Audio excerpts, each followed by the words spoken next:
In front of me is Nokia C01, and today I would like to show you how you can check a password saved in Google Passwords Manager.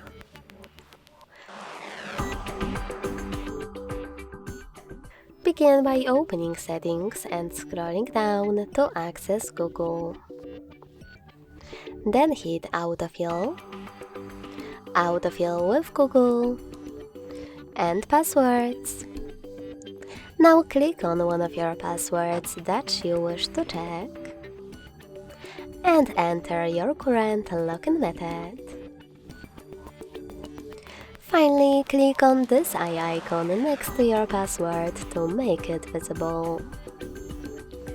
Thanks so much for watching. If you enjoyed this video, leave a like, comment and subscribe.